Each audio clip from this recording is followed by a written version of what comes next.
ಸಾರು ತುಂಬಾ ಹೆಚ್ಚಿನ ಸಮಯ ಕಳೆದಿದ್ದು ಭಾರತಿ ಮೇಡಮ್ ಸರ್. ಹೌದಲ್ಲ, ಭಾರತಿ ಮೇಡಮ್ ಈಗಲೂ ಇದ್ದಾರೆ, ಅಳಿಯ ಮಕ್ಕಳಿಗೆ ಸರ್. ಭಾರತಿ ಮೇಡಮ್ ಗೊತ್ತಿರಲ್ಲ ಸರ್. ಭಾರತಿ ಮೇಡಮ್ ಹತ್ರ ನನ್ಗೆ ಏನು ಹೆಂಗಿರ್ಬೇಕು, ಯಾವ ತರ ಇರ್ಬೇಕು ಎಲ್ಲ ಮೇಡಮ್ ಹತ್ರ ಹೇಳಿದ್ದಾರೆ, ಅವರು ಎಲ್ಲ ಹೇಳಿರ್ತಾರೆ. ಹಂಗಾಗಿ ಅವ್ರು ಮೈಸೂರಲ್ಲಿ ಒಂದು ಮಾಡಿದ್ದಾರೆ. ಇದ್ರದ್ದು ಏನೋ ಲೀಗಲ್ ಇದ್ರದ್ದು ಈಗ ನಿಮಗೆ ವಿಷ್ಣು ಸರ್ಗೆ ಲೀಗಲ್ ಪ್ರಾಬ್ಲಮ್. ಯಾಕಂದ್ರೆ ಬಾಲಣ್ಣ ಅವ್ರ ಸ್ಟುಡಿಯೋ ಅದು ಮಕ್ಕಳನ್ನ ಮೊದಲು ಕೊಡ್ತೀವಿ ಅಂದ್ರಂತೆ, ಆಮೇಲಿಂದ ಯಾರು ಸರ್ಕಾರದಿಂದ ಯಾರು ಅದನ್ನ ರೆಸ್ಪಾಂಡ್ ಮಾಡೋಕ್ಕಾಗಲ್ಲ. ಯಾರು ತಪ್ಪು ಯಾರು ಸರಿ ಅಂತ ಹೇಳಕ್ಕಾಗಲ್ಲ. ಭಾರತಿ ಮೇಡಮ್ಮು ಅನಿರುದ್ಧ ಅವರು ತುಂಬಾ ಪ್ರಯತ್ನ ಮಾಡಿದ್ರು, ಅಭಿಮಾನಿಗಳು ಅಷ್ಟೇ. ನಮ್ಮ ವೀರಪುತ್ರ ಶ್ರೀನಿವಾಸ್ ಅವರು ಇದಾರಲ್ಲ, ಅದು ಸಾಕಷ್ಟು ಕಾರ್ಯಕ್ರಮಗಳು ಮಾಡಿ ಎಲ್ಲ ತುಂಬಾ ಸರ್ಕಾರ ಮಾಡಿದ್ರು. ಅದೆಲ್ಲ ಅದು ಆಗಲ್ಲ ಸದ್ಯಕ್ಕೆ ಅಂತ ಆದಾಗ ಅದು ಗೊತ್ತಿಲ್ಲ, ಅದೇನು ವಿಷ್ಣು ಸಾರ್ದು ಅದ್ರದ್ದು ನೇವು ಹೆಸರೇ ಹಂಗೇನೋ ಅಂತ ಕಾಣುತ್ತೆ. ಇದ್ದಾಗೂ ಅಷ್ಟೇ ಒಂಥರ ಆಯ್ತು. ಇವಾಗ್ಲೂ ಅದಕ್ಕೆ ಗೊತ್ತಿಲ್ಲ. ಭಾರತಿ ಮೇಡಮ್ ಯೋಚನೆ ಮಾಡಿ ಮೈಸೂರಲ್ಲಿ ಮಾಡ್ಬಿಟ್ರು ಅದನ್ನ. ಅವ್ರು ಸರ್ಕಾರ ತಗೊಂಡ್ರು ಅದು ಮಾಡಿದ್ರು. ಅವ್ರಿಗೆ ಗೊತ್ತಿರುತ್ತಲ್ವ ಭಾರತಿ ಮೇಡಮ್ ಅಂತ. ಈಗ ಅಭಿಮಾನಿಗಳು ಸಿನಿಮಾ ನೋಡ್ತೀವಿ, ಒಂದು ಅಭಿಮಾನ ಬೆಳೆಸ್ಕೊತೀವಿ, ಆದ್ರೆ ಸಂಪೂರ್ಣ ಹಗಲು ರಾತ್ರಿ ಜೊತೆಗಿದ್ದವ್ರು ಯಾರು? ಭಾರತಿ ಮೇಡಮ್. ಅವ್ರಿಗೆ ನಂದೇನಾಗ್ಬೇಕು ಏನಾಗಬಾರ್ದು ಅವ್ರು ಹೇಳಿರ್ತಾರಲ್ವಾ. ಈಗ ಅಲ್ಲಿ ಮಾಡಿದಾರೆ. ಅಲ್ಲಿ ಇದು ಲೀಗಲ್ ಇಶ್ಯೂ ಇದೆ. ಯಾರು ಲೀಗಲ್ ಇಶ್ಯೂ ಅಲ್ಲಿ ತಿರ್ಗಾ ಮಾಡ್ಬಿಟ್ಟು ಮತ್ತೆ ತಿರ್ಗಾ ದೂರ್ಗಡೆ ಹಚ್ಬೇಡಿ, ಬರಬೇಡಿ, ಆ ಕಡೆಗೆ ಹೋಗಿ ಅಂತ ಬಂದ್ರೆ ತಿರ್ಗಾ ಅವಮಾನ ಆಗುತ್ತೆ. ಅದಕ್ಕೆ ಬೇಡ ಅಂತ ಮಾಡಿದ್ದಾರೆ. ಎಲ್ರೂ ಅಲ್ಲಿಗೆ ನಾವು ಮೈಸೂರಿಗೆ ನಾವು ಹೋದಾಗ ಅದೊಂದು ಕ್ಷೇತ್ರ ಅಂತ ನಾವು ಅಲ್ಲಿ ಆ ಕ್ಷೇತ್ರಕ್ಕೆ ಹೋಗಿ ಮೈಸೂರು ಕ್ಷೇತ್ರಕ್ಕೆ ಚಾಮುಂಡಿ ಬೆಟ್ಟ ನೋಡೋಕೆ ಹೋಗ್ತೀವಿ, ಮತ್ತೆ ಅದಕ್ಕೆ ಹೋಗ್ತೀವಿ. ಹಂಗೆ ವಿಷ್ಣು ಸರ್ಗೆ ಅಲ್ಲಿ ಪ್ರಾರಂಭ ಮಾಡಿದ್ದಾರೆ, ಹೋಗಿ ಬರಕ್ ನೋಡ್ಕೊಂಡ್ ಬರಕ್ಕೆ. ಆ ಥರದ್ದೇನು. ಅದು ಬಿಟ್ರೆ ಈ ಹೆಸರು ಇಟ್ಕೊಂಡ್ಬಿಟ್ರು, ಬರ್ಲಿಲ್ಲ ಮಾಡ್ಲಿಲ್ಲ, ಅದು ಹೌದು ಅಭಿಮಾನ ಇನ್ನೂ ಇಟ್ಕೋತಾರೆ, ಮುಂದಕ್ಕೂ ಇಟ್ಕೋತಾರೆ. ಯಾರ್ದೊಂದು ಇದೇನು ಸರಿ ಅಂತ ಹೇಳ್ತೀರೋ ತಪ್ಪು ಅಂತ ಹೇಳ್ತೀರೋ? ರಾತ್ರಿ ಪೊಲೀಸ್ ಸಮ್ಮುಖದಲ್ಲಿ ತೆರವು ಮಾಡಿದ್ದಾರೆ ಅಂತ ಹೇಳ್ತಾರೆ. ಪೊಲೀಸರು ಬಂದ್ರು ಅಂತಾರೆ, ಕಾನೂನಾತ್ಮಕ ಆಯ್ತಲ್ಲ. ಪೊಲೀಸರು ಬಂದ್ರು ಅಂದ್ರೆ ಅದು ಕಾನೂನಾತ್ಮಕವೇ ಆಯ್ತಲ್ಲ ಸರ್. ಅವ್ರ ಜಾಗ, ಬಾಳಣ್ಣ ಅವ್ರ ಜಾಗ. ಅವತ್ತೇನೋ ಹೌದಪ್ಪ ಅಂಬರೀಷಣ ಇದ್ರು, ಇಲ್ಲ ಇಲ್ಲಿ ಮಾಡೋಣ ಅಂತಂದ್ರು, ಮಾಡ್ಬಿಟ್ರು. ಅದ್ರದ್ದು ಏನಾಗುತ್ತೆ ಅವ್ರು ನಾವೆಲ್ಲರೂ ಹೋಗಿದ್ವಿ ಅಲ್ಲಿಗೆ, ಅಲ್ಲೇ ಮಾಡಿದ್ರು. ಆಮೇಲೆ ಅದು ಬರುತ್ತೆ ಅಂದ್ಕೊಂಡು ಅದು ಗೊತ್ತಿಲ್ಲ. ಅಂಬರೀಷಣ್ಣ ಹೋದ್ರು. ಈಗ ಅದಕ್ಕೆ ಸುಮ್ಮನೆ ಈಗ ಮತ್ತಿಂದ ಏನು ಈಗ ಗೊತ್ತಲ್ಲ, ಯೂಟ್ಯೂಬ್ ಈಗ ಇದು 1-9 ಯಾರು ಅಳ್ತಾ ಇದ್ರೆ ಅವ್ರನ್ನೇ ಕೇಳ್ಬಿಡ್ತಾರೆ. ಅವರೇ ಕಟ್ಟಿ ಸಂಸ್ಥೆ ಬೆಳೆಸ್ರೇನೋ ಹಂಗೆ ಅವ್ರನ್ನೇ ಕೇಳ್ಬಿಡ್ತಾರೆ. ಅಲ್ಲೇನೋ ಅಳ್ತಾ ಇದ್ದಾನೆ ಅಲ್ಲ, ಅವ್ರದಲ್ಲ ಹೇಳ್ತಾರೆ. ಅವ್ರ ಸಿನಿಮಾದವರು ಇನ್ನು ಯಾರೋ ಅವ್ರ ಸಿನಿಮಾದವ್ರು, ಅವ್ರಿಗೆ ಗೊತ್ತಿರುತ್ತೆ. ಅವ್ರಿಗೂ ಆಸೆ ಇರುತ್ತೆ ಸರ್. ಅವ್ರು ಅಂದ್ರೆ ನಾನು ಹೌದಪ್ಪ ನನ್ಗೆ ಇಲ್ಲಿ ಇರ್ಬೇಕು ಅಂತ ಎಲ್ಲರಿಗೂ ಇರುತ್ತೆ ಆಸೆ. ಇಲ್ಲೊಂದಿರ್ಬೇಕು, ನಮ್ಮೂರಲ್ಲಿ ಜಾಸ್ತಿ ಫ್ಯಾನ್ಸ್ ಇದ್ದಾರೆ, ನಮ್ಮೂರಲ್ಲಿ ಇರ್ಬೇಕು ಅಂತ. ಅದಕ್ಕೆ ಆಗಲ್ವಲ್ಲ. ಅದಕ್ಕೆ ಎಲ್ಲ ಮತ್ತು ಕಾನೂನಾತ್ಮಕ ಕರೆಕ್ಟ್ ಆಗಿರ್ಬೇಕಲ್ವ. ತಿರುಗಿ ಹೆಚ್ಚು ಕಮ್ಮಿ ಅವ್ರಿಗೆ ಅವಮಾನ ಅಲ್ವ. ಆ ದೃಷ್ಟಿಯಿಂದ ಅಲ್ಲಿ ಬರ್ತಾರೆ, ಬರಲಿಲ್ಲ ಅನ್ನೋದು ಪ್ರಶ್ನೆ ಬರಲ್ಲ ಸರ್, ಬರಲ್ಲ. ಬರ್ತಾರೆ ಇವಾಗಲೂ.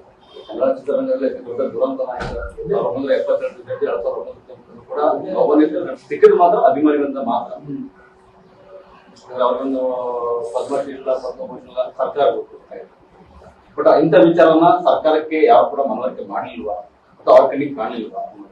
ಮಾಡಿದ್ದಾರೆ. ಕರ್ನಾಟಕ ರತ್ನ ಕೊಡಬೇಕು ವಿಷ್ಣು ಸರ್ಗೆ ಅಂತ ಮಾಡಿದ್ದಾರೆ. ಸಾಕಷ್ಟು ಕಡೆ ಹೇಳಿದ್ದಾರೆ ಮರಣೋತ್ತರವಾಗಿ ನೀವು ಕೊಡಬೇಕು ಅಂತ.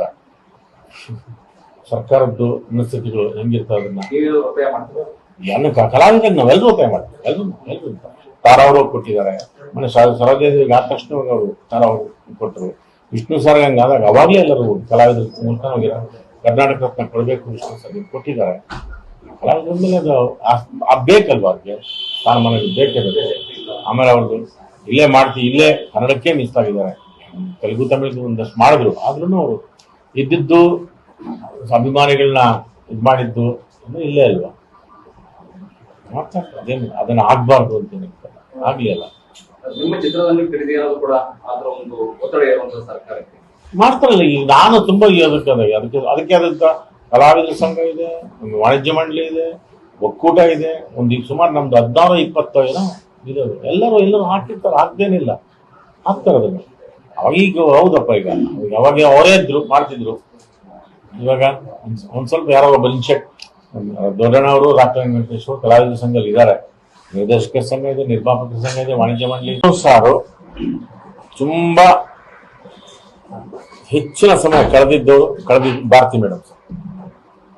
ಹೌದಲ್ಲ, ಭಾರತಿ ಮೇಡಮ್ ಈಗಲೂ ಇದ್ದಾರೆ, ಅಳಿಯ ಮಕ್ಕಳಿಗೆ ಸರ್. ಭಾರತಿ ಮೇಡಮ್ ಗೊತ್ತಿರಲ್ಲ ಸರ್. ಭಾರತಿ ಮೇಡಮ್ ಹತ್ರ ನನ್ಗೆ ಏನು ಹೆಂಗಿರ್ಬೇಕು ಯಾವ ತರ ಇರ್ಬೇಕು ಎಲ್ಲ ಮೇಡಮ್ ಹತ್ರ ಹೇಳಿದ್ದಾರೆ ಅವರು. ಎಲ್ಲ ಹೇಳಿರ್ತಾರೆ. ಹಂಗಾಗಿ ಅವ್ರು ಮೈಸೂರಲ್ಲಿ ಒಂದು ಮಾಡಿದ್ದಾರೆ. ಇದ್ರದ್ದು ಏನೋ ಲೀಗಲ್ ಇದ್ರದ್ದು ಈಗ ನಿಮಗೆ ವಿಷ್ಣು ಸರ್ಗೆ ಲೀಗಲ್ ಪ್ರಾಬ್ಲಮ್. ಯಾಕಂದ್ರೆ ಬಾಲಣ್ಣ ಅವ್ರ ಸ್ಟುಡಿಯೋದು ಮಕ್ಕಳನ್ನ ಮೊದಲು ಕೊಡ್ತೀವಿ ಅಂದ್ರಂತೆ, ಆಮೇಲಿಂದ ಯಾರು ಸರ್ಕಾರದಿಂದ ಯಾರು ಅದನ್ನ ರೆಸ್ಪಾಂಡ್ ಮಾಡೋಕ್ಕಾಗಲ್ಲ. ಯಾವುದು ತಪ್ಪು ಯಾರು ಸರಿ ಅಂತ ಹೇಳಕ್ಕಾಗಲ್ಲ. ಭಾರತಿ ಮೇಡಮ್ಮು ಅನಿರುದ್ಧ ಅವರು ತುಂಬಾ ಪ್ರಯತ್ನ ಮಾಡಿದ್ರು, ಅಭಿಮಾನಿಗಳು ಅಷ್ಟೇ. ನಮ್ಮ ವೀರಪುತ್ರ ಶ್ರೀನಿವಾಸ್ ಅವರು ಇದಾರಲ್ಲ, ಅದು ಸಾಕಷ್ಟು ಕಾರ್ಯಕ್ರಮಗಳು ಮಾಡಿ ಎಲ್ಲ ತುಂಬಾ ಸರ್ಕಾರ ಮಾಡಿದ್ರು. ಅದೆಲ್ಲ ಅದು ಆಗಲ್ಲ ಸದ್ಯಕ್ಕೆ ಅಂತ ಆದಾಗ ಅದು ಗೊತ್ತಿಲ್ಲ, ಅದೇನು ವಿಷ್ಣು ಸಾರ್ದು ಅದ್ರದ್ದು ನೇವು ಹೆಸರೇ ಹಂಗೇನು ಅಂತ ಕಾಣುತ್ತೆ. ಇದ್ದಾಗೂ ಅಷ್ಟೇ ಒಂಥರ ಆಯ್ತು, ಇವಾಗ್ಲೂ ಅದಕ್ಕೆ ಗೊತ್ತಿಲ್ಲ. ಭಾರತಿ ಮೇಡಮ್ ಯೋಚನೆ ಮಾಡಿ ಮೈಸೂರಲ್ಲಿ ಮಾಡ್ಬಿಟ್ರು ಅದನ್ನ. ಅವ್ರು ಸರ್ಕಾರ ತಗೊಂಡ್ರು ಅದು ಮಾಡಿದ್ರು. ಅವ್ರಿಗೆ ಗೊತ್ತಿರುತ್ತಲ್ವ ಭಾರತಿ ಮೇಡಮ್. ಈಗ ಅಭಿಮಾನಿಗಳು ಸಿನಿಮಾ ನೋಡ್ತೀವಿ, ಒಂದು ಅಭಿಮಾನ ಬೆಳೆಸ್ಕೊತೀವಿ, ಆದ್ರೆ ಸಂಪೂರ್ಣ ಹಗಲು ರಾತ್ರಿ ಜೊತೆಗಿದ್ದವ್ರು ಯಾರು? ಭಾರತಿ ಮೇಡಮ್. ಅವ್ರಿಗೆ ನಂದೇನಾಗ್ಬೇಕು ಏನಾಗಬಾರ್ದು ಅವ್ರು ಹೇಳಿರ್ತಾರಲ್ವಾ. ಈಗ ಅಲ್ಲಿ ಮಾಡಿದಾರೆ. ಅಲ್ಲಿ ಇದು ಲೀಗಲ್ ಇಶ್ಯೂ ಇದೆ. ಯಾರು ಲೀಗಲ್ ಇಶ್ಯೂ ಅಲ್ಲಿ ತಿರ್ಗಾ ಮಾಡ್ಬಿಟ್ಟು ಮತ್ತೆ ತಿರ್ಗಾ ದೂರ್ಗಡೆ ಹಚ್ಬೇಡಿ, ಬರಬೇಡಿ, ಆ ಕಡೆಗೆ ಹೋಗಿ ಅಂತ ಬಂದ್ರೆ ತಿರ್ಗಾ ಅವಮಾನ ಆಗುತ್ತೆ. ಅದಕ್ಕೆ ಬೇಡ ಅಂತ ಮಾಡಿದ್ದಾರೆ. ಎಲ್ರೂ ಅಲ್ಲಿಗೆ ನಾವು ಮೈಸೂರಿಗೆ ನಾವು ಹೋದಾಗ ಅದೊಂದು ಕ್ಷೇತ್ರ ಅಂತ ನಾವು ಅಲ್ಲೂ ಆ ಕ್ಷೇತ್ರಕ್ಕೆ ಹೋಗಿ ಮೈಸೂರು ಕ್ಷೇತ್ರಕ್ಕೆ ಚಾಮುಂಡಿ ಬೆಟ್ಟ ನೋಡಕ್ ಹೋಗ್ತೀವಿ, ಮತ್ತೆ ಅದಕ್ಕೆ ಹೋಗ್ತೀವಿ. ಹಂಗೆ ವಿಷ್ಣು ಸರ್ಗೆ ಅಲ್ಲಿ ಪ್ರಾರಂಭ ಮಾಡಿದ್ದಾರೆ, ಹೋಗಿ ಬರಕ್ ನೋಡ್ಕೊಂಡ್ ಬರಕ್ಕೆ. ಆ ಥರದ್ದೇನು ಅದು ಬಿಟ್ರೆ ಈ ಹೆಸರು ಇಟ್ಕೊಂಡ್ಬಿಟ್ರು ಬರ್ಲಿಲ್ಲ ಮಾಡ್ಲಿಲ್ಲ, ಅದು ಹೌದು ಅಭಿಮಾನ ಇನ್ನೂ ಇಟ್ಕೋತಾರೆ, ಮುಂದಕ್ಕೂ ಇಟ್ಕೋತಾರೆ. ಯಾರ್ದೊಂದು ಇದೇನು ಸರಿ ಅಂತ ಹೇಳ್ತೀರೋ ತಪ್ಪು ಅಂತ ಹೇಳ್ತೀರೋ? ರಾತ್ರಿ ಪೊಲೀಸ್ ಸಮ್ಮುಖದಲ್ಲಿ ತೆರವು ಮಾಡಿದ್ದಾರೆ ಅಂತ ಹೇಳ್ತಾರೆ. ಪೊಲೀಸರು ಬಂದ್ರು ಅಂತಾರೆ, ಕಾನೂನಾತ್ಮಕ ಆಯ್ತಲ್ಲ. ಪೊಲೀಸರು ಬಂದ್ರು ಅಂದ್ರೆ ಅದು ಕಾನೂನಾತ್ಮಕ ಆಯ್ತಲ್ಲ ಸರ್. ಅವ್ರ ಜಾಗ, ಬಾಳಣ್ಣ ಅವ್ರ ಜಾಗ. ಅವತ್ತೇನೋ ಹೌದಪ್ಪ ಅಂಬರೀಷಣ ಇದ್ರು, ಇಲ್ಲ ಇಲ್ಲಿ ಮಾಡೋಣ ಅಂತಂದ್ರು ಮಾಡ್ಬಿಟ್ರು. ಅದ್ರದ್ದು ಏನಾಗುತ್ತೆ ಅವ್ರು ನಾವೆಲ್ಲರೂ ಹೋಗಿದ್ವಿ ಅಲ್ಲಿಗೆ, ಅಲ್ಲೇ ಮಾಡಿದ್ರು. ಆಮೇಲೆ ಅದು ಬರುತ್ತೆ ಅಂದ್ಕೊಂಡು ಅದು ಗೊತ್ತಿಲ್ಲ. ಅಂಬರೀಷಣ್ಣ ಹೋದ್ರು. ಈಗ ಅದಕ್ಕೆ ಸುಮ್ಮನೆ ಮತ್ತಿಂದ ಏನು ಈಗ ಗೊತ್ತಲ್ಲ, ಯೂಟ್ಯೂಬ್ ಈಗ ಇದು 1 ಅಲ್ಲಿ ಯಾರು ಅಳ್ತಾ ಇದ್ರೆ ಅವ್ರನ್ನೇ ಕೇಳ್ಬಿಡ್ತಾರೆ, ಅವರೇ ಕಟ್ಟಿ ಸಂಸ್ಥೆ ಬೆಳೆಸ್ರೇನೋ ಹಂಗೆ ಅವ್ರನ್ನೇ ಕೇಳ್ಬಿಡ್ತಾರೆ. ಅಲ್ಲೇನೋ ಅಳ್ತಾ ಇದ್ದಾನೆ ಅಲ್ಲ ಅವ್ರದಲ್ಲ ಹೇಳ್ತಾರೆ. ಅವ್ರ ಸಿನಿಮಾದವರು ಇನ್ನು ಯಾರೋ ಅವ್ರ ಸಿನಿಮಾದವ್ರು, ಅವ್ರಿಗೆ ಗೊತ್ತಿರುತ್ತೆ. ಅವ್ರಿಗೂ ಆಸೆ ಇರುತ್ತೆ ಸರ್. ಅವ್ರು ಅಂದ್ರೆ ನಾನು ಹೌದಪ್ಪ ನನ್ಗೆ ಇಲ್ಲಿ ಇರ್ಬೇಕು ಅಂತ ಎಲ್ಲರಿಗಿರುತ್ತೆ ಆಸೆ. ಇಲ್ಲೊಂದಿರ್ಬೇಕು, ನಮ್ಮೂರಲ್ಲಿ ಜಾಸ್ತಿ ಫ್ಯಾನ್ಸ್ ಇದ್ದಾರೆ, ನಮ್ಮೂರಲ್ಲಿ ಇರ್ಬೇಕು ಅಂತ. ಅದಕ್ಕೆ ಆಗಲ್ವಲ್ಲ. ಅದಕ್ಕೆ ಎಲ್ಲ ಮತ್ತು ಕಾನೂನಾತ್ಮಕ ಕರೆಕ್ಟ್ ಆಗಿರ್ಬೇಕಲ್ವ. ತಿರುಗಿ ಹೆಚ್ಚು ಕಮ್ಮಿ ಅವ್ರಿಗೆ ಅವಮಾನ ಅಲ್ವ. ಆ ದೃಷ್ಟಿಯಿಂದ ಅಲ್ಲಿ ಬರ್ತಾರೆ ಬರಲಿಲ್ಲ ಅನ್ನೋದು ಪ್ರಶ್ನೆ ಬರಲ್ಲ ಸರ್, ಬರಲ್ಲ. ಬರ್ತಾರೆ ಇವಾಗಲೂ. ಎಲ್ಲ ಚಿತ್ರರಂಗದಲ್ಲಿ ದೊಡ್ಡ ದುರಂತ ಕೂಡ ಟಿಕೆಟ್ ಮಾತ್ರ ಅಭಿಮಾನಿಗಳಿಂದ ಮಾತ್ರ. ಅವರನ್ನು ಪದ್ಮಶ್ರೀ ಸರ್ಕಾರ ಗೊತ್ತಿರುತ್ತೆ. ಬಟ್ ಇಂಥ ವಿಚಾರವನ್ನ ಸರ್ಕಾರಕ್ಕೆ ಯಾವ ಕೂಡ ಮನವರಿಕೆ ಮಾಡಲಿಲ್ವಾ ಅಥವಾ ಅವ್ರ ಕಣ್ಣಿಗೆ ಕಾಣಲಿಲ್ವಾ? ಮಾಡಿದ್ದಾರೆ. ಕರ್ನಾಟಕ ರತ್ನ ಕೊಡಬೇಕು ವಿಷ್ಣು ಸರ್ಗೆ ಅಂತ ಮಾಡಿದ್ದಾರೆ. ಸಾಕಷ್ಟು ಕಡೆ ಹೇಳಿದ್ದಾರೆ ಮರಣೋತ್ತರವಾಗಿ ನೀವು ಕೊಡಬೇಕು ಅಂತ. ಸರ್ಕಾರದ್ದು ಮನಸ್ಥಿತಿಗಳು ಹೆಂಗಿರ್ತಾವ ಅದನ್ನ ಕಲಾವಿದರಿಗೆ ನಾವೆಲ್ಲರೂ ಉಪಾಯ ಮಾಡ್ತೀವಿ. ಎಲ್ಲರೂ ತಾರಾ ಅವರು ಕೊಟ್ಟಿದ್ದಾರೆ. ಮನೆ ಸರೋಜದೇವಿಗೆ ಆದ ತಕ್ಷಣ ಅವರು ತಾರಾ ಅವರು ಕೊಟ್ಟರು. ವಿಷ್ಣು ಸರ್ ಹಂಗಾದಾಗ ಅವಾಗಲೇ ಎಲ್ಲರೂ ಕಲಾವಿದರ ಮೂಲಕ ಹೋಗಿರ ಕರ್ನಾಟಕ ರತ್ನ ಕೊಡಬೇಕು ವಿಷ್ಣು ಸರ್ಗೆ ಕೊಟ್ಟಿದ್ದಾರೆ. ಕಲಾವಿದರ ಮೇಲೆ ಅದು ಬೇಕಲ್ವಾ, ಅವ್ರಿಗೆ ಸ್ಥಾನಮಾನ ಬೇಕೇ ಬೇಕು. ಆಮೇಲೆ ಅವ್ರದ್ದು ಇಲ್ಲೇ ಕನ್ನಡಕ್ಕೆ ಮೀಸಲಾಗಿದ್ದಾರೆ. ತೆಲುಗು ತಮಿಳಿಗೆ ಒಂದಷ್ಟು ಮಾಡಿದ್ರು, ಆದ್ರೂ ಅವರು ಇದ್ದಿದ್ದು ಅಭಿಮಾನಿಗಳನ್ನ ಇದು ಮಾಡಿದ್ದು ಇಲ್ಲೇ ಅಲ್ವಾ.